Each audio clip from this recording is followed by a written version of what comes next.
Kokią Lietuvą norime matyti, žinome seniai. Nuo tada, kai išgirdome ir išmokome Lietuvos himnų žodžius. Tai programa, kurią mums surašė mūsų protėviai.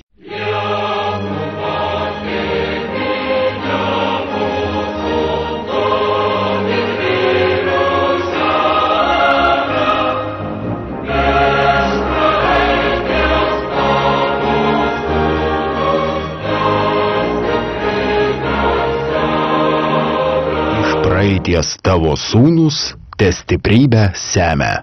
Kol kabės šitas skuduras, aš nekalbėsiu. Algirdas Brazauskas apie trispalvę.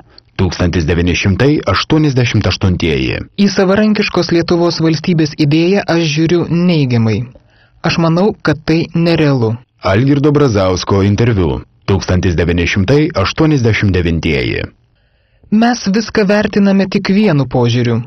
Kad tik lietuviai tarnautų Lietuvoje ir lauk okupacinę kariuomenę. Atsakykite man į paprastą klausimą, o kasgi gins Lietuvą? Iš Algirdo Brazausko kalbos. 1990. Iš praeities tavo sūnus te stiprybę semia.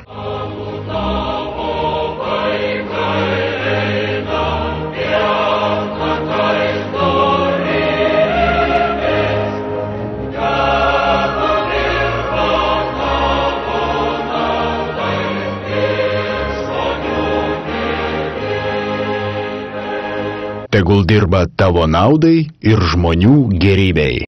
Dėl nesuprantamų pareigūnų užgaidų prezidentūra moka ir už oficialią šalies vadovo rezidenciją, kuri šiuo metu tuščia, ir už dabartinį Valdo Adamkaus būstą. Abiejų pastatų išlaikymas ir nuoma prezidentūrai kiekvieną mėnesį atsieina daugiau kaip 30 000 litų. Dar didesnių abejonių sukėlė ir Gedimino Kirkilo buto remonto kaina, kuri siekė beveik 800 000 litų. Šiuo metu bazinė pensija 230 litų per mėnesį. Lietuvoje biudžetinėse įstaigose valstybės tarnautojo atlyginimas didžiausias nuo 12 iki 17 000 litų. Vidutinė nedarbo išmoka 379 litai per mėnesį. Seime per metus atsirado 7 nauji milijonieriai. Pernai tokių buvo 28, kas 5, o šiemet yra 33, beveik kas 4. Tegu dirba tavo naudai ir žmonių gerybei.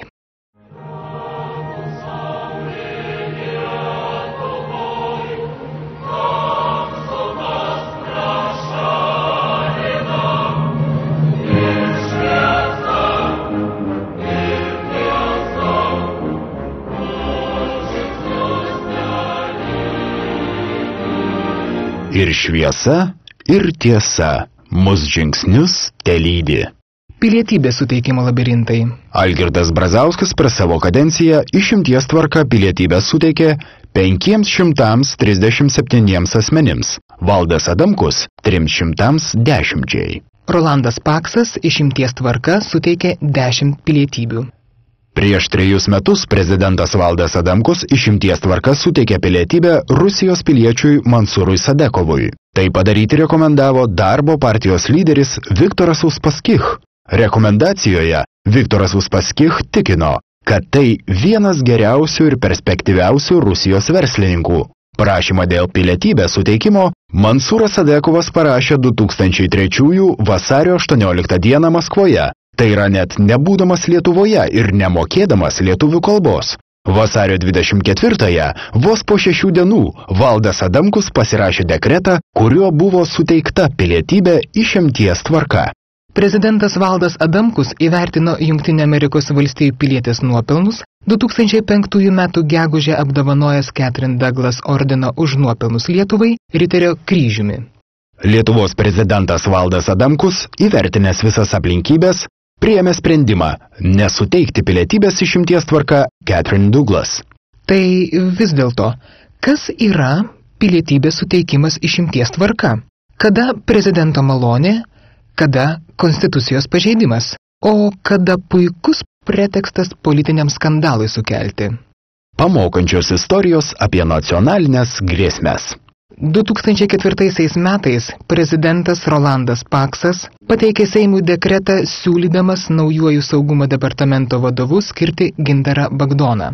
Tuojau pat atsirado saugumo departamento pažyma dėl įtartinų prezidentūros ryšių bei iš to kylančių grėsmių šalies nacionaliniam saugumui. Rolandas Paksas savo oficialiame kreipimėsi per televiziją Gintarą Bagdoną apibūdino kaip vakaruose aukštai vertinamą profesionalą. Rolando Pakso oponentai kalbas apie Gintaro Bagdono profesionalumą ir jo aukštą reitingą vakaruose įvertino kaip atvirą melą ir demagogiją. O vos po 2 metų Lietuvos pulkininkas Gintaras Bagdonas pasirinktas vienu ES karinės žvalgybos vadovu. Tai yra aukščiausios kada nors lietuvio užimtos pareigos ES karinėse struktūrose. Lietuvoje netinkamas, Europoje reikalingas? Juk svarbu ne ką, o kas pasiūlė. SSSR valstybės saugumo komitetas ne vienu Lietuvos Respublikos įstatymu yra pripažintas nusikalstama organizacija, vykdžiusią karo nusikaltimus, genocidą, represijas, terorą ir politinį persekiojimą SSSR okupuotoje Lietuvos Respublikoje. Ir tai ta pati organizacija, kurios rezerve vis dar tebėra, kas girdėjo, kad jie iš jo pasitraukė, ir Arvydas Pocius, ir Antanas Valionis, ir Alfredas Pekeliūnas. O Seimo pirmininko Artūro Paulausko požiūriu, priklausimas KGB rezervui ir lojalumas Lietuvai yra etiškai suderinami dalykai, nes žmonės keičiasi, atgailauja ir geba įrodyti atgailos nuoširdumą savo darbais. Vieni geba įrodyti, o kitiems neleista. Ir šviesa, ir tiesa mus žingsnius telydi.